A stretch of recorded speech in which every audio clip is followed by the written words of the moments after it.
ಕ್ರಮ. ವೇದಾಂತವನ್ನು ಹೇಗೆ ಅಭ್ಯಾಸ ಮಾಡಬೇಕು? ಆ ವಾಕ್ಯಕ್ಕೆ ಇದು ಅರ್ಥ, ಈ ವಾಕ್ಯಕ್ಕೆ ಅದು ಅರ್ಥ, ಇದು ನಮ್ಮ ಆಚಾರ್ಯರ ಮತಕ್ಕೆ ಹೊಂದುತ್ತದೆ, ಅದು ಹೊಂದುವುದಿಲ್ಲ ಎಂಬ ವೃಥಾಕಲಹಕ್ಕೆ ಉಪಯೋಗಿಸಿಕೊಳ್ಳುವುದಲ್ಲ ವೇದಾಂತವೆಂಬುದು. ವೇದಾಂತ ತತ್ವವು ದೇಶ ಕಾಲಗಳನ್ನು ಮೀರಿದ್ದು. ವೇದಾಂತ ವಾಕ್ಯಗಳಲ್ಲಿ ಹೇಳಿರುವುದು ಅನುಭವಕ್ಕೆ ಬರುವುದಾದರೆ ಯಾರು ಹೇಳಿದರೂ ತೆಗೆದುಕೊಳ್ಳಬೇಕು. ಶಂಕರನೆಂಬ ಹುಡುಗನು ಹೇಳಿದ್ದು ಎಂದು ಅಸಡ್ಡೆ ಮಾಡುವುದಕ್ಕಿಲ್ಲ. ಯುಕ್ತಿಯುಕ್ತ ಮುಪ್ಪಾದೇಯಂ ಬಾಲಾದಪಿ ಶುಕಾದಪಿ. ಯುಕ್ತಿ ಅನುಭವಗಳಿಗೆ ಹೊಂದುವುದನ್ನು ಯಾರು ಹೇಳಿದರೇನು? ಒಬ್ಬ ಹುಡುಗನು, ಒಂದು ಗಿಳಿಯು ಹೇಳಿದರೂ ಸ್ವೀಕರಿಸಬೇಕು ಎಂದು ಬಲ್ಲವರು ಹೇಳುತ್ತಾರೆ. ಶಂಕರಾಚಾರ್ಯರು ವೇದಾಂತವು ಅನುಭವಕ್ಕೆ ಬರುವ ವಿಷಯದ್ದು ಎಂದು ಹೇಳಿದ್ದಾರೆ. ಅವರು ಹೇಳಿದ್ದು ಅನುಭವಕ್ಕೆ ಬರುತ್ತದೆ, ಇಷ್ಟೇ ಅಲ್ಲ, ಅವರು ಹೇಳುವುದೊಂದೇ ಪೂರ್ಣಾನುಭವಕ್ಕೆ ಹೊಂದಿಕೆಯಾಗಿರುವುದು. ಇದು ಅವರ ಹೊಗಳಿಕೆಯಲ್ಲ, ವಸ್ತುಸ್ಥಿತಿ. ವೇದಾಂತೋಕ್ತ ತತ್ವವು ಸರ್ವರ ಅನುಭವಕ್ಕೂ ಸಮಾನವಾಗಿಯೇ ಬರುವಂತಿರುವುದರಿಂದ ಅದನ್ನು ಉಪನಿಷತ್ತಿನ ಮೂಲಕವೇ ತಿಳಿದುಕೊಳ್ಳಬೇಕೆಂಬ ನಿರ್ಬಂಧವೇನೂ ಇಲ್ಲ. ಕನ್ನಡಿಗರು ಕನ್ನಡದಲ್ಲಿಯೂ, ದ್ರವಿಡರು ತಮಿಳಿನಲ್ಲಿಯೂ, ಆಂಧ್ರರು ತೆಲುಗಿನಲ್ಲಿಯೂ, ಆಂಗ್ಲೇಯರು ಇಂಗ್ಲಿಶಿನಲ್ಲಿಯೂ ತಿಳಿಸಬಹುದು. ಜಿಜ್ಞಾಸುಗಳು ತಿಳಿಸಬಹುದು ಅಲ್ಲ, ತಿಳಿಯಬಹುದು ಇದೆ, ನಂದ್ರೆ ತಿಳಿಯಬಹುದು. ಇದ್ರಲ್ಲಿ ತಿಳಿಸಬಹುದು ಇದೆ ಗುರುಗಳೇ. ತಿಳಿಸೋದು ಗುರುಗಳು, ತಿಳ್ಕೊಳ್ಳೋದು ಶಿಷ್ಯರು. ಜಿಜ್ಞಾಸುಗಳು ಆ ಮೂಲಕವೇ ತಿಳಿದುಕೊಳ್ಳಲೂಬಹುದು. ಯಾರು ಯಾವ ಕಾಲದಲ್ಲಿ, ಯಾವ ದೇಶದಲ್ಲಿ, ಯಾವ ಭಾಷೆಯಲ್ಲಿ ಹೇಳಿದರೂ ತತ್ವವು ಒಂದೇ, ಅದರ ಅನುಭವವೂ ಅದರಿಂದಾಗುವ ಫಲವೂ ಒಂದೇ ಆಗಿರುತ್ತದೆ. ಭಾಷ್ಯದ ಅವಶ್ಯಕತೆ. ಇಲ್ಲಿ ಒಂದು ಪ್ರಶ್ನೆ. ನೇರಾಗಿ ಉಪನಿಷತ್ತನ್ನೇ ಏತಕ್ಕೆ ಓದಿ ವಿಚಾರ ಮಾಡಬಾರದು? ಅದಕ್ಕೆ ಭಾಷ್ಯವು ಏತಕ್ಕೆ? ಇದಕ್ಕೆ ಉತ್ತರವೇನೆಂದರೆ, ಯಾರಿಗೆ ಉಪನಿಷದ್ ವಾಕ್ಯದಿಂದಲೇ ವೇದಾಂತಾರ್ಥವು ದೊರಕುವುದೋ ಅವರು ಅವಶ್ಯವಾಗಿ ಹಾಗೆಯೇ ಮಾಡಬಹುದು. ಆದರೆ ಎಲ್ಲರಿಗೂ ಹಾಗೆ ನೇರಾಗಿ ಉಪನಿಷನ್ಮಾತ್ರದಿಂದ ಜ್ಞಾನವು ಆಗುತ್ತಿರುವುದಿಲ್ಲ. ಬಹುಜನರಿಗೆ ಉಪನಿಷತ್ತಿಗೆ ತಾತ್ಪರ್ಯವೇನೆಂಬುದು ತಿಳಿಯುವುದೇ ಇಲ್ಲ. ಅಂಥವರಿಗೆ ತಿಳಿಸುವುದಕ್ಕೆ ಭಾಷ್ಯವೇ ಮುಂತಾದವುಗಳು ಅವಶ್ಯವಾಗಿ ಬೇಕು. ನಮಗಷ್ಟೇ ನಾವು ಏನಾದರೂ ಹಾಡಿಕೊಂಡು ಸಂತೋಷ ಪಡಬಹುದು. ಆದರೆ ಅಷ್ಟು ಮಾತ್ರದಿಂದಲೇ ಮತ್ತೊಬ್ಬರಿಗೆ ಹಾಡಿನ ಮರ್ಮವನ್ನು ಕಲಿಸುವುದಕ್ಕೂ ಆದೀತೆ? ಕೆಲವರಿಗೆ ಸ್ವಭಾವದಿಂದಲೇ ಹಾಡುವುದಕ್ಕೆ ಬಂದ ಮಾತ್ರದಿಂದ ಸಂಗೀತ ಶಾಸ್ತ್ರವೇ ಬೇಕಿಲ್ಲ ಎನ್ನುವುದಕ್ಕಾದೀತೆ? ವಿದ್ಯುತ್ ದೀಪಗಳನ್ನು ನಾವೆಲ್ಲರೂ ಬಳಸುತ್ತಿದ್ದೇವೆ. ಒಂದು ಗುಂಡಿಯನ್ನು ಒತ್ತಿದ ಮಾತ್ರದಿಂದ ಬೆಳಕು ಬಂದು ಬಿಡುತ್ತದೆ. ಆದ ಮಾತ್ರಕ್ಕೆ ವಿದ್ಯುತ್ ಶಕ್ತಿಯ ಸ್ವರೂಪ, ಸ್ವಭಾವ ಮುಂತಾದವುಗಳನ್ನು ವಿವರಿಸುವ ಶಾಸ್ತ್ರವು ಅನವಶ್ಯವಾದೀತೇನು? ಯಾರಿಗೆ ಆ ಶಾಸ್ತ್ರವನ್ನು ಕಲಿತು ಮತ್ತೊಬ್ಬರಿಗೂ ತಿಳಿಸುವ ಶಕ್ತಿ ಇದೆಯೋ ಅವರು ಅವಶ್ಯವಾಗಿ ಅದನ್ನು ಅಭ್ಯಾಸ ಮಾಡಬೇಕು. ಮಿಕ್ಕವರು ತಮ್ಮ ತಮ್ಮ ಮನೆಗೆ ಬೇಕಾದಷ್ಟು ಲೈಟುಗಳನ್ನು ಇಟ್ಟುಕೊಂಡು ಬಾಡಿಗೆ ಹಣ ಕಟ್ಟಿದರೆ ಸಾಕು ಅಲ್ಲವೇ? ಅದರಂತೆಯೇ ಯಾರಿಗೆ ವೇದಾಂತ ವಾಕ್ಯಗಳನ್ನು ನಿರೂಪಣ ಮಾಡಿ ಚರ್ಚೆಯ ಮೂಲಕ ತತ್ವ ನಿರ್ಣಯವನ್ನು ಮಾಡುವ ಶಕ್ತಿ ಇದೆಯೋ ಅವರು ಅವಶ್ಯವಾಗಿ ಶಾಸ್ತ್ರಾಭ್ಯಾಸವನ್ನು ಮಾಡಬೇಕು. ಮಿಕ್ಕವರಿಗೂ ಅದರ ಮರ್ಮವನ್ನು ತಿಳಿಸಿಕೊಡಬೇಕು. ಯಾರು ತಾವೂ ಶಾಸ್ತ್ರವನ್ನು ಅಭ್ಯಾಸ ಮಾಡಿ ಅದರಂತೆ ಅನುಷ್ಠಾನ ಮಾಡುತ್ತಾ ಅದನ್ನು ಮಿಕ್ಕ ಜನರಿಗೂ ತಿಳಿಸಿ ಜನಗಳ ಆಚಾರದಲ್ಲಿ ಶಾಸ್ತ್ರ ವಿಚಾರಗಳನ್ನು ಸ್ಥಾಪಿಸುತ್ತಾರೋ ಅವರನ್ನು ಆಚಾರ್ಯರು ಎಂದು ಕರೆಯುತ್ತಾರೆ.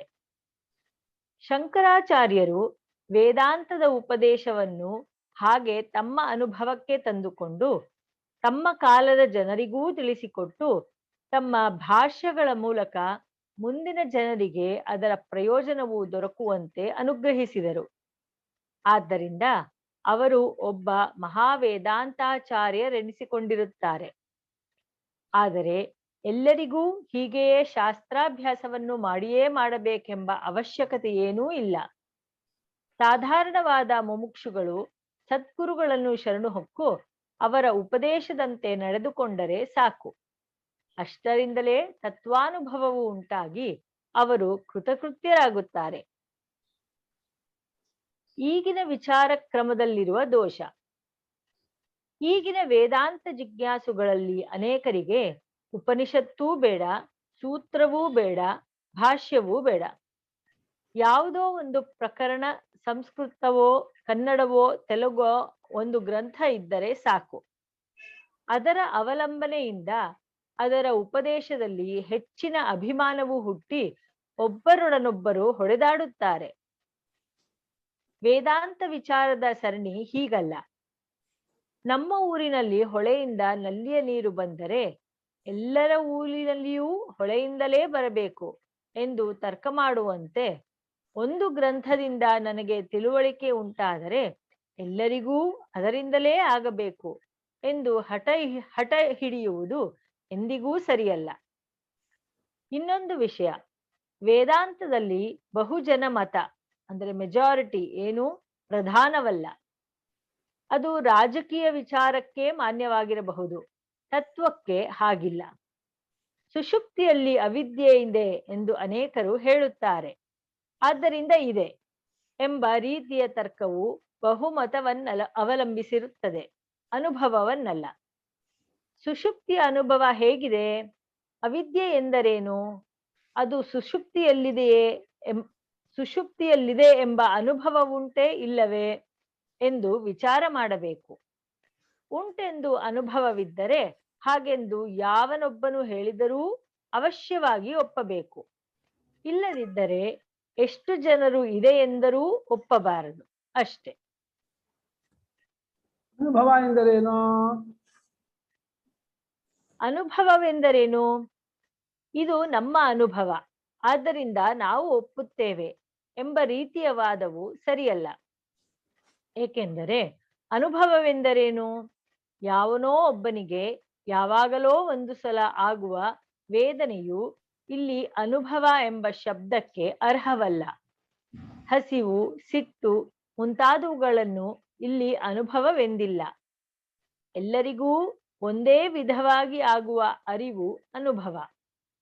ಉದಾಹರಣೆಗೆ, ಕಣ್ಣಿನಿಂದಾಗುವ ಅರಿವು ಸಾರ್ವತ್ರಿಕವಾಗಿರುತ್ತದೆ. ಎಲ್ಲರಿಗೂ ಕಣ್ಣಿನಿಂದ ರೂಪವೇ ಕಾಣಿಸುತ್ತದೆ. ಯಾರಿಗೂ ಕಣ್ಣಿನಿಂದ ಶಬ್ದವು ಕೇಳಿಸುವುದಿಲ್ಲ. ಅನುಭವವೆಂದರೆ ತಾತ್ವಿಕವಾದ ಅರಿವು, ವೇದನೆ ಅಲ್ಲ. ಶಂಕರಾಚಾರ್ಯರು ಎಲ್ಲರಿಗೂ ಆಗುವ ಅರಿವನ್ನೇ ಅನುಭವ ಎಂದು ಕರೆದಿರುತ್ತಾರೆ. ಅನುಭವಾನುಸಾರವಾಗಿಯೇ ತರ್ಕವನ್ನು ಮಾಡಬೇಕು ಎಂಬುದು ಅವರ ಮತ. ಸಾರ್ವತ್ರಿಕವಾದ ಅನುಭವವನ್ನು ಆಧಾರವಾಗಿಟ್ಟುಕೊಂಡು ವಿಚಾರ ಮಾಡಿದ ಹೊರತು ತತ್ವ ನಿರ್ಣಯವಾಗುವುದಿಲ್ಲ. ವೇದಾಂತ ವಿಚಾರದಿಂದಾಗುವ ಲಾಭ. ಸಾರ್ವತ್ರಿಕ ಅನುಭವಕ್ಕೆ ಹೊಂದುಗೆಯಾಗಿ ವಿಚಾರ ಮಾಡಿ ತತ್ವವನ್ನು ನಿರ್ಣಯಿಸಬೇಕು ಎಂದು ಈವರೆಗಿನ ವಿಮರ್ಶೆಯಿಂದ ಸಿದ್ಧವಾಯಿತಷ್ಟೇ. ಹೀಗೆ ಮಾಡುವುದರಿಂದ ಆಗುವ ಪ್ರಯೋಜನವೇನು ಎಂದು ಯಾರಾದರೂ ಕೇಳಬಹುದು. ಏಕೆಂದರೆ ಸಾರ್ವತ್ರಿಕಾನುಭವಕ್ಕೆ ಹೊಂದಿದ ಮಾತ್ರಕ್ಕೆ ವಿಚಾರವು ಸಪ್ರಯೋಜನವಾಗಿರಬೇಕೆಂಬ ನಿಯಮವೇನೂ ಇಲ್ಲ. ಕಳೂರು ಕಟ್ಟೆ ಎಂಬಲ್ಲಿ ನಾನು ಒಂದು ಬಗೆಯ ಹುಳುವನ್ನು ಕಂಡೆ. ಅದು ಹಂಚಿ ಕಡ್ಡಿಯ ಹಾಗೆಯೇ ಇದ್ದಿತು. ಕಣ್ಣಿಟ್ಟು ನೋಡುವವರೆಗೂ ಅದು ಹುಳುವೆಂದು ಯಾರಿಗೂ ತೋರುವಂತೆಯೇ ಇರಲಿಲ್ಲ. ಆ ಹುಳುವನ್ನು ಯಾರು ನೋಡಿದರೂ ಹಾಗೆಯೇ ಕಾಣುತ್ತಿತ್ತಾದ್ದರಿಂದ ಅದರ ಅನುಭವವು ಸಾರ್ವತ್ರಿಕವೇ ಸರಿ. ಆದ ಮಾತ್ರಕ್ಕೆ ಅದರ ವಿಚಾರದಿಂದ ಆಗುವ ಪ್ರಯೋಜನವೇನು? ಯಾವ ಪ್ರಯೋಜನವೂ ಇಲ್ಲ. ಹೀಗೆಯೇ ವೇದಾಂತದಲ್ಲಿ ಹೇಳಿರುವ ಬ್ರಹ್ಮ ವಿಚಾರದಿಂದ ಆಗುವ ಪ್ರಯೋಜನವೇನು ಎಂದು ಯಾರಾದರೂ ಕೇಳಬಹುದಷ್ಟೇ. ಇದರಿಂದ ಪರಮ ಪುರುಷಾರ್ಥವೇ ದೊರಕುತ್ತದೆ ಎಂದು ಉಪನಿಷತ್ತಿನಲ್ಲಿ ಹೇಳಿರುತ್ತದೆ. ಯಾವನು ಬ್ರಹ್ಮವು ನಮ್ಮ ಹೃದಯದಲ್ಲಿಯೇ ಇದೆ ಎಂದು ತಿಳಿದುಕೊಳ್ಳುವನೋ ಅವನಿಗೆ ಎಲ್ಲಾ ಕಾಮಗಳೂ ಒಟ್ಟಿಗೆ ಸಿಕ್ಕುವವು ಎಂದು ತೈತ್ತರೀಯೋಪನಿಷತ್ತಿನಲ್ಲಿದೆ. ಹೃದಯದಲ್ಲಿರುವ ಸರ್ವಕಾಮಗಳೂ ಎಂದಿಗೆ ಬಿಡುಗಡೆಯಾಗುವವೋ ಆಗ ಮರ್ತ್ಯನು ಅಮೃತನಾಗುತ್ತಾನೆ ಎಂದು ಕಠದಲ್ಲಿದೆ. ಅವನೇ ಸ್ಥಿತಪ್ರಜ್ಞನು, ನೆಲೆ ನಿಂತ ತಿಳುವಳಿಕೆಯುಳ್ಳವನು ಎಂದು ಗೀತೆಯಲ್ಲಿ ಹೇಳಿದೆ. ವೇದಾಂತ ವಿಚಾರದಿಂದ ಇಂಥ ಪರಮ ಪ್ರಯೋಜನವು ಆಗುವುದೋ ಇಲ್ಲವೋ ಎಂಬುದನ್ನು ನಮ್ಮಲ್ಲಿ ನಾವೇ ಮನಗಾಣಬೇಕಾಗಿದೆ. ಕೆಲವರು ವೇದಾಂತಿಗಳಾದ ಮಹನೀಯರು ಇರುತ್ತಾರೆ. ಅವರು ಸದಾ ಶಾಂತರಾಗಿರುತ್ತಾರೆ, ಯಾವಾಗಲೂ ಆನಂದಿಗಳಾಗಿರುತ್ತಾರೆ. ಅವರನ್ನು ನೋಡಿದವರಿಗೆ ಕೂಡ ದುಃಖ ಪರಿಹಾರವಾಗುತ್ತದೆ. ಅವರ ಅನುಭವವು ಎಂಥದ್ದಾಗಿರಬೇಕಾಯಿತು? ಇಂಥ ತುಷ್ಟಿಯು ನಮಗೆ ಅಂತರಂಗದಲ್ಲಿ ದೊರಕಿದರೆ ವೇದಾಂತದ ಪರಮ ಪ್ರಯೋಜನವು ದೊರಕಿದಂತೆ ಆಯಿತು. ವೇದಾಂತ ವಿಚಾರದಲ್ಲಿ ನಮ್ಮ ರಾಗದ್ವೇಷಗಳನ್ನು ತರಬಾರದು. ನಮಗೆ ತತ್ವವು ಹೀಗಿರಬೇಕು ಅಥವಾ ಹೀಗಿರಬಾರದು ಎಂಬ ಅಭಿನಿವೇಶವು ಸರಿಯಲ್ಲ. ಅಕ್ಕಸಾಲಿಗನಲ್ಲಿ ಚಿನ್ನವನ್ನು ಕೊಟ್ಟು ಅದರ ತೂಕ, ಬಣ್ಣ ಇವುಗಳನ್ನು ನೋಡೆಂದು ಹೇಳಿದವನು ಅಕ್ಕಸಾಲಿಗನು ಕಡಿಮೆಯ ತೂಕ ಹೇಳುತ್ತಾನೆ, ಕಡಿಮೆಯ ಬಣ್ಣ ಹೇಳುತ್ತಾನೆ ಎಂದು ಅವನ ಮೇಲೆ ರೇಗಬಹುದೇ? ತತ್ವವನ್ನು ವಿಚಾರದ ಒರೆಗಲ್ಲಿಗೆ ತಿಕ್ಕಿ ನೋಡಿ ಅದು ಹೇಗಿದೆಯೋ ಹಾಗೆಯೇ ಅದನ್ನು ನಿಶ್ಚಯಿಸಬೇಕು. ಶಂಕರಾಚಾರ್ಯರು ಇದು ವೇದಾಂತ ತತ್ವವು ಎಂದು ಹೇಳಿರುತ್ತಾರೆ. ಅದನ್ನು ವಿಚಾರ ಮಾಡಿದ ಬೇರೆಯವರಿಗೂ ಹಾಗೆಯೇ ಅನುಭವಕ್ಕೆ ಬಂದಿರುತ್ತದೆ. ಅದರಂತೆ ನಾವು ಅನುಭವಕ್ಕೆ ತಂದುಕೊಳ್ಳಬೇಕು. ಅದೇ ಮುಖ್ಯ. ಸಮಾಧಿ, ಸಿದ್ಧಿ, ಮಹಿಮೆಗಳು ಮುಂತಾದವುಗಳಿಗೆ ಇಲ್ಲಿ ಬೆಲೆಯನ್ನು ಕೊಡಬಾರದು. ಸಮಾಧ್ಯಾದಿಗಳಿಗೆ ಬೆಲೆ ಇಲ್ಲವೆಂದಲ್ಲ, ಆದರೆ ಅವೆಲ್ಲ ವೇದಾಂತಕ್ಕೆ ಮುಖ್ಯವಲ್ಲ. ಆತ್ಮತತ್ವಜ್ಞಾನವೇ ಇಲ್ಲಿ ಮುಖ್ಯವಾದದ್ದು. ಆತ್ಮನನ್ನು ತಿಳಿದುಕೊಂಡರೆ ಆಗುವ ಲಾಭವು ಎಲ್ಲರಿಗೂ ಹೆಚ್ಚಿನದು ಎಂದು ದೊಡ್ಡವರು ಹೇಳುತ್ತಾರೆ. ಅದನ್ನು ದೊರಕಿಸಿಕೊಳ್ಳುವುದಕ್ಕೆ ಎಲ್ಲರಿಗೂ ಹಕ್ಕಿದೆ. ಅದನ್ನು ಪಡೆದುಕೊಂಡು ನಾವುಗಳೆಲ್ಲರೂ ಕೃತಕೃತ್ಯರಾಗಬೇಕು. ವೇದಾಂತವೆಂಬುದು ಮೇಲುಮಟ್ಟದವರಲ್ಲಿರಬೇಕಾದ ಹೆಚ್ಚುಗಾರಿಕೆಯ ಹೆಗ್ಗುರುತು. ಅವರೆಲ್ಲರಿಗೂ ಇದೆ, ನಮಗೂ ಇರಲಿ ಎಂಬ ಕಾರಣದಿಂದ ವೇದಾಂತ ವಿಚಾರವನ್ನು ಮಾಡತಕ್ಕದ್ದಲ್ಲ. ವೇದಾಂತ ವಿಚಾರವು ನಮ್ಮ ಆತ್ಮನ ಪರಮಾರ್ಥದ ಜ್ಞಾನವನ್ನು ಕೊಡತಕ್ಕದ್ದು. ಅದರಿಂದ ಪರಮ ಪುರುಷಾರ್ಥವಿದೆ. ಆದ್ದರಿಂದ ಮನಮುಟ್ಟಿ ಈ ವಿಚಾರವನ್ನು ಮಾಡಬೇಕು ಎಂಬ ತವಕದಿಂದ ಅನುಷ್ಠಾನ ಮಾಡತಕ್ಕದ್ದಾಗಿರುತ್ತದೆ. ಅದನ್ನು ವಿಚಾರ ಮಾಡಿದಷ್ಟೂ ಲಾಭವಿದೆ. ಇದೇ ವೇದಾಂತ ವಿಚಾರದ ಸರಣಿ. ಅಮ್ಮ ಇಂದುಮತಿ ಓದಿಮ್ಮ. ಇಂದುಮತಿಯವರು ಕಾಲೇ ಇಂದುಮತಿ ಅವ್ರು ಓದ್ತಾರೆ. ಅವರು ಅಮ್ಮ ಓದಿಮ್ಮ. ಇಂದುಮತಿಯವರು ಓದ್ತಾರೆ. ಇದು ಮಾಡ್ಕೊಳ್ಳಿ, ಬ್ಯೂಟ್ ಶಾಸ್ತ್ರವು ಆತ್ಮ ತಿಳಿಸಿಕೊಡುವ ರೀತಿ. ಅದ್ವೈತ ವೇದಾಂತದ ಪ್ರಭೇದಗಳು. ವೇದಾಂತ ವಿಚಾರದ ಸರಣಿ ಎಂದು ನಾನು ಹೇಳಿರುವುದು ಅದ್ವೈತಿಗಳು ಹೇಳುವ ವಿಚಾರ ಕ್ರಮ. ಶಂಕರಾಚಾರ್ಯರ ಪರಮ ಗುರುಗಳಾದ ಗೌಡಪಾದಾಚಾರ್ಯರು ಮತ್ತು ಅವರ ಶಿಷ್ಯ ಪರಂಪರೆಯವರು ತಮ್ಮ ಗ್ರಂಥಗಳಲ್ಲಿ ವರ್ಣಿಸಿ ಹೇಳಿರುವ ಕ್ರಮವನ್ನೇ ವೇದಾಂತ ವಿಚಾರದ ಸರಣಿ ಎಂಬ ಹೆಸರಿನಿಂದ ನಾನು ಕರೆದಿರುತ್ತೇನೆ. ಆಚಾರ್ಯರ ಕಾಲಕ್ಕೂ ಅವರ ಹಿಂದೆಯೂ ಅದ್ವೈತಿಗಳು ಇದ್ದರು. ಆದರೆ ಅವರ ಮತಗಳು ಬೇರೆ ಬೇರೆಯಾಗಿದ್ದವು. ಬ್ರಹ್ಮಸೂತ್ರ ಭಾಷ್ಯದಲ್ಲಿ ಅದ್ವೈತಿಗಳ ಮತಗಳನ್ನು 3 ಪ್ರಕಾರವಾಗಿ ವರ್ಣಿಸಿರುತ್ತದೆ. ಮೊದಲನೇದು, ಪರಮಾತ್ಮನಿಗೂ ಜೀವಾತ್ಮನಿಗೂ ಕಾರ್ಯಕಾರಣ ಭಾವವಿದೆ. ಕಾರ್ಯಕಾರಣ ಭಾವವಿದೆ. ಜೀವನು ಬ್ರಹ್ಮದಿಂದ ಹುಟ್ಟಿರುತ್ತಾನಾದ್ದರಿಂದ ಬ್ರಹ್ಮಕ್ಕಿಂತ ಭಿನ್ನನೂ ಅಭಿನ್ನನೂ ಆಗಿರುತ್ತಾನೆ. ವ್ಯವಹಾರದಲ್ಲಿ ಕರ್ಮಕಾಂಡೋಕ್ತವಾದ ಕರ್ಮಗಳನ್ನು ಮಾಡುವುದಕ್ಕೆ ಅಧಿಕಾರಿಯಾಗಿರುತ್ತಾನೆ. ಪರಮಾರ್ಥ ಜ್ಞಾನಕ್ಕಾಗಿ ಜ್ಞಾನಕಾಂಡದ ವಿಚಾರ ಮಾಡುವುದಕ್ಕೂ ಅಧಿಕಾರಿಯಾಗಿರುತ್ತಾನೆ. ಇವರ ಮತದಲ್ಲಿ ಜ್ಞಾನವೆಂದರೆ ಉಪಾಸನೆಯೇ ಆಗಿರುತ್ತದೆ. ಉಪಾಸನೆಯಿಂದ ಭೇದಾಂಶವನ್ನು ಕಳೆದುಕೊಂಡು ಕೊನೆಗೆ ಅದ್ವೈತ ಬ್ರಹ್ಮವನ್ನು ಸೇರಿಕೊಳ್ಳುತ್ತಾನೆ ಎಂಬುದು ಒಂದು ಮತ. ಇದು ಭೇದವಾದಿಗಳ ಮತ. ಎರಡು ಹಿಂದೆ ಹೇಳಿದ ಮತದಲ್ಲಿ ಬ್ರಹ್ಮವು ನಾನಾ ರಸ ಎಂದರೆ ತನ್ನಲ್ಲಿ ವೈಚಿತ್ರವುಳ್ಳದ್ದು. ಆದರೆ ಬ್ರಹ್ಮದಲ್ಲಿಯೇ ಹೀಗೆ ಯಾವ ಭೇದವನ್ನೂ ಒಪ್ಪದೆ ಇದ್ದರೂ ಬ್ರಹ್ಮದಿಂದ ಜೀವನು ಉಂಟಾಗಿದ್ದು ಕೊನೆಗೆ ಮುಕ್ತಿಯಲ್ಲಿ ಬ್ರಹ್ಮವನ್ನೇ ಸೇರುವನೆಂದು ಹೇಳುವ ಮತದ ಅದ್ವೈತಿಗಳು ಬೇರೆ ಇದ್ದರು. ಅವರ ಮತದಂತೆ ಜೀವನಿಗೆ ದೇಹ, ಇಂದ್ರಿಯಗಳು, ಮನಸ್ಸು, ಬುದ್ಧಿ ಇವುಗಳ ಸಂಘಾತ ರೂಪವಾದ ಉಪಾಧಿಯ ಸಂಪರ್ಕದಿಂದ ಕಾಲುಷ್ಯ ಉಂಟಾಗಿರುತ್ತದೆ. ಅವನು ಜ್ಞಾನ, ಧ್ಯಾನ ಮುಂತಾದ ಸಾಧನಗಳನ್ನು ಮಾಡಿ ನಿರ್ಮಲನಾಗಿ ದೇಹಾದಿಗಳ ಸಂಘಾತವನ್ನು ಬಿಟ್ಟು ಹೋದ ಮೇಲೆ ಪರಮಾತ್ಮನಲ್ಲಿ ಒಂದಾಗುವನು. ಸಂಸಾರಾವಸ್ಥೆಯಲ್ಲಿ ಜೀವನಿಗೂ ಪರಮಾತ್ಮನಿಗೂ ಭೇದವೇ, ಮುಕ್ತಿಯಾದ ಬಳಿಕ ಯಾವ ಭೇದವೂ ಇರುವುದಿಲ್ಲ. ಏಕೆಂದರೆ ಆಗ ಭೇದಕ್ಕೆ ಕಾರಣವಾದ ಉಪಾಧಿಗಳು ಇರುವುದಿಲ್ಲ. ಈ ಮತವನ್ನು ಭಾಗವತ ಸಂಪ್ರದಾಯದವರು ಒಪ್ಪಿದ್ದರೆಂದು ಭಾಸ್ಕರಾಚಾರ್ಯ ಭಾಷ್ಯವೇ ಮುಂತಾದ ಗ್ರಂಥಗಳಿಂದ ತಿಳಿದು ಬರುತ್ತದೆ. ಇದು ಭೇದವಾದಿಗಳ ಮತ.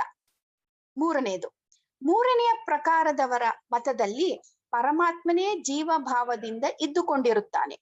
ಪರಮಾತ್ಮನಿಗಿಂತ ಬೇರೆಯಾದ ದ್ರಷ್ಟೃವಿಲ್ಲ, ಶ್ರೋತೃವಿಲ್ಲ ಎಂದು ಮುಂತಾಗಿ ಶ್ರುತಿ ಹೇಳುತ್ತದೆ. ಜೀವರೂಪದಿಂದ ಒಳಹೊಕ್ಕು ನಾಮರೂಪಗಳನ್ನು ವಿಂಗಡಿಸುವೆನು ಎಂದು ಪರಮಾತ್ಮನು ಸಂಕಲ್ಪಿಸಿ ಸೃಷ್ಟಿಯೊಳಗೆ ಪ್ರವೇಶಿಸುತ್ತಾನೆಂದು ಅದು ಹೇಳುತ್ತದೆ. ಬ್ರಹ್ಮಕ್ಕೂ ಜೀವನಿಗೂ ಯಾವ ಭೇದವೂ ಇರುವುದೇ ಇಲ್ಲ. ಏಕರೂಪವಾದ ಬ್ರಹ್ಮದಲ್ಲಿ ನಾನಾ ಜೀವರುಗಳನ್ನು ಅಜ್ಞಾನದಿಂದ ಕಲ್ಪಿಸಿಕೊಂಡಿರುತ್ತಾರೆ ಅಷ್ಟೇ. ಆ ಜೀವನಾಗಿರುವವನೇ ಜ್ಞಾನಾವಸ್ಥೆಯಲ್ಲಿ ಬ್ರಹ್ಮನಾಗಿರುತ್ತಾನೆ. ಜ್ಞಾನದ ದೃಷ್ಟಿಯಿಂದ ನೋಡಿದಾಗ ಜೀವನು ಎಂದೆಂದಿಗೂ ಬ್ರಹ್ಮವೇ. ಹಾಗೆಂದು ತಿಳಿದುಕೊಂಡಾಗಲೂ ತಿಳಿದುಕೊಳ್ಳದೇ ಇರುವಾಗಲೂ ಬ್ರಹ್ಮವೇ. ಇದೇ ಶಂಕರ ಸಂಪ್ರದಾಯಕ್ಕೆ ಸಮ್ಮತವಾದ ಅದ್ವೈತ ಪ್ರಕಾರವು. ಈ ವಿಷಯದಲ್ಲಿ ಸುರೇಶ್ವರಾಚಾರ್ಯರು ತಮ್ಮ ನೈಷ್ಕರ್ಮ್ಯ ಸಿದ್ಧಿಯಲ್ಲಿ ಬರೆದಿರುವುದೇನೆಂದರೆ, ಪರಮಾರ್ಥದ ದೃಷ್ಟಿಯಿಂದ ಹೋಗದೇ ಇರುವ ಅಜ್ಞಾನವೂ ಇಲ್ಲ, ಉಂಟಾಗದೇ ಇರುವ ಜ್ಞಾನವೂ ಇಲ್ಲ. ಹೀಗೆಂದು ತಿಳಿದುಕೊಳ್ಳುವುದೇ ನಿಜವಾದ ಜ್ಞಾನವು. ಇದು ಅಭೇದವಾದಿಗಳ ಮತ. ನಮ್ಮ ಪರಮಾತ್ಮ ಸ್ವರೂಪವನ್ನು ಅರಿತುಕೊಳ್ಳುವುದು ಹೇಗೆ? ನಾನು ಯಾವಾಗಲೂ ಪರಮಾತ್ಮನೇ ಆಗಿರುತ್ತೇನೆ ಎಂಬ ಜ್ಞಾನವನ್ನು ಹೇಗೆ ಸಂಪಾದಿಸಿಕೊಳ್ಳಬೇಕು? ಈ ವಿಷಯದಲ್ಲಿ ಶಂಕರ ಭಗವತ್ಪಾದರವರು ಐತರೇಯ ಭಾಷ್ಯದಲ್ಲಿ ಒಂದು ಸಣ್ಣ ಉಪಕಥೆಯನ್ನು ಬರೆದಿರುತ್ತಾರೆ. ಯಾವನೋ ಒಬ್ಬ ದಡ್ಡನು ಯಾವುದೋ ಒಂದು ತಪ್ಪನ್ನು ಮಾಡಿದಾಗ ಮನುಷ್ಯನಲ್ಲ ನೀನು ಎಂದು ಕೆಲವರೆಂದರಂತೆ. ಅವನು ತಾನು ಮನುಷ್ಯನೇ ಎಂಬುದನ್ನು ಗೊತ್ತುಪಡಿಸಿಕೊಳ್ಳುವುದಕ್ಕಾಗಿ ಒಬ್ಬನ ಬಳಿಗೆ ಬಂದು, ಸ್ವಾಮಿ, ನಾನು ಯಾರು ಹೇಳಿರಿ ಎಂದು ಕೇಳಿದನು.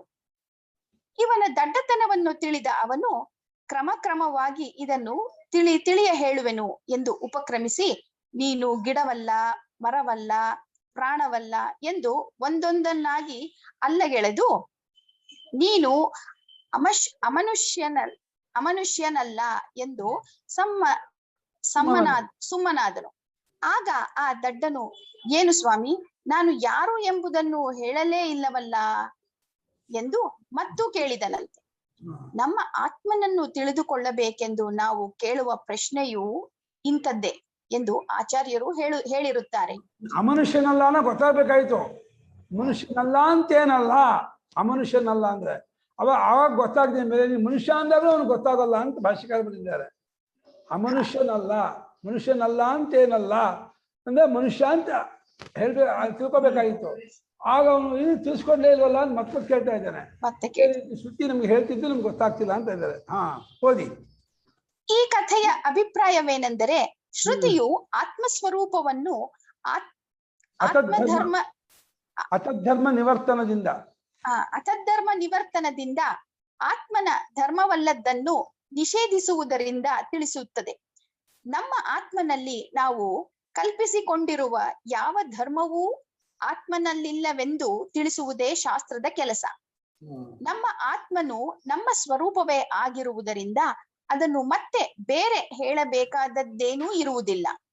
ನೀನು ಅಮನುಷ್ಯನಲ್ಲ ಎಂದರೆ ನಾನು ಮನುಷ್ಯನು ಎಂದು ತಿಳಿದುಕೊಳ್ಳಲಾರದವನಿಗೆ ಮನುಷ್ಯನೆಂಬುದನ್ನು ಹೇಗೆ ತಾನೇ ಹೇಳಿಕೊಡಲಾದೀತು? ಹೀಗೆಯೇ ಅನಾತ್ಮವೆಲ್ಲವನ್ನು ಅಲ್ಲಗೆಳೆದ ಮೇಲೆ ಆತ್ಮಸ್ವರೂಪವೇ ಅಲ್ಲವೇ ಉಳಿದುಕೊಳ್ಳುವುದು? ಆದ್ದರಿಂದ ಶಾಸ್ತ್ರದಲ್ಲಿ ಹೇಗೆ ಹೇಳಿದೆಯೋ ಹಾಗೆಯೇ ಆತ್ಮನನ್ನು ತಿಳಿದುಕೊಳ್ಳಬೇಕು. ಶಾಸ್ತ್ರವು ಹೇಳುವಂತೆ ತಿಳಿದುಕೊಳ್ಳುವುದೆಂದರೆ ಹಾಗೆಂದು ನಂಬುವುದೆಂದೇನು ಅರ್ಥವಲ್ಲ. ನಂಬುವುದು ಅಂತ ಅರ್ಥ ಅಲ್ಲ, ಹಾಗಂತ ನಂಬ್ಕೊಳ್ಳೋದು ಅಂತ ಅರ್ಥ ಅಲ್ಲ. ನಂಬುವುದೆಂದೇನು ಅರ್ಥವಲ್ಲ. ಮತ್ತೇನೆಂದರೆ ಹಾಗೆ ಅನುಭವಕ್ಕೆ ತಂದುಕೊಳ್ಳುವುದು.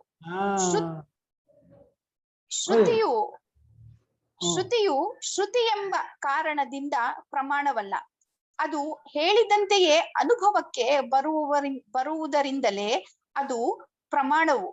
ಶ್ರುತಿಯಲ್ಲಿ ಹೇಳುವ ವಾಕ್ಯವೇ ಬೇಕೆಂಬ ನಿರ್ಬಂಧವೇನೂ ಇಲ್ಲ, ಸಂಸ್ಕೃತ ಭಾಷೆಯೇ ಆಗಬೇಕೆಂಬುದೂ ಇಲ್ಲ.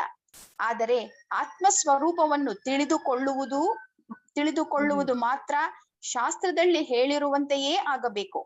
ಆತ್ಮನಲ್ಲಿ ಅವಿದ್ಯೆಯಿಂದ ಕಲ್ಪಿತವಾಗಿರುವ ಅನಾತ್ಮ ಧರ್ಮಗಳನ್ನೆಲ್ಲ ಬಿಟ್ಟೇ ಅದನ್ನು ಅರಿತುಕೊಳ್ಳಬೇಕು. ಕರೆಕ್ಟ್. ಆತ್ಮಜ್ಞಾನಕ್ಕೆ ಇರುವ ಅಡ್ಡಿ. ಹೀಗಿನ ತಿಳುವಳಿಕೆಯ ನಮ್ಮ ಸ್ವರೂಪವು ಅವಿದ್ಯಾ ಪ್ರತ್ಯುಪಸ್ಥಾಪಿತವಾಗಿದೆ ಎಂದರೆ ಅವಿದ್ಯೆಯು ತಂದೊಡ್ಡಿರುವ ಸ್ವರೂಪವಾಗಿರುತ್ತದೆ. ಶಾಸ್ತ್ರದಲ್ಲಿ ತಿಳಿಸಿಕೊಟ್ಟಿರುವ ನಮ್ಮ ಸ್ವರೂಪದಲ್ಲಿ ಯಾವ ವಿಶೇಷಗಳೂ ಇಲ್ಲ. ಆತ್ಮನು ನಿತ್ಯ ಶುದ್ಧ ಬುದ್ಧ ಮುಕ್ತ ಸ್ವಭಾವದವನಾಗಿರುತ್ತಾನೆ, ಸಾಕ್ಷಿಯಾಗಿರುತ್ತಾನೆ ಎಂದು ಅಲ್ಲಿ ಹೇಳಿದೆ. ಆದರೆ ಅವಿದ್ಯೆಯಿಂದ ನಾವು ನಮ್ಮ ಸ್ವರೂಪವನ್ನು ಅದಕ್ಕೆ ವಿಪರೀತವಾಗಿಯೇ ತಿಳಿದುಕೊಂಡಿರುತ್ತೇವೆ. ಅವಿದ್ಯೆ, ಅಜ್ಞಾನ, ಮಿಥ್ಯಾಭಿಮಾನ ಎಲ್ಲ ಒಂದೇ ಅರ್ಥದ ಮತಗಳು. ಆತ್ಮಾನಾತ್ಮರುಗಳ ಅನ್ಯೋನ್ಯಾಭ್ಯಾಸವೇ ಅವಿದ್ಯೆ. ಇದನ್ನೇ ಅಭಿಮಾನವೆಂದು ಕರೆಯುತ್ತಾರೆ. ಬಹಳ ಗದ್ದಲವಿರುವ ಕಡೆಯಲ್ಲಿ ಒಬ್ಬನಿಗೆ ತನ್ನ ಜೇಬಿನಲ್ಲಿರುವ ಚಿನ್ನದ ಗಡಿಯಾರದ ಕಡೆಗೆ ಲಕ್ಷ್ಯವಿರುವಂತೆ ನಮ್ಮಗಳಿಗೆ ನಮ್ಮ ಸ್ವರೂಪದಲ್ಲಿಯೇ ಅಭಿಮಾನವು ನೆಟ್ಟುಕೊಂಡಿರುತ್ತದೆ.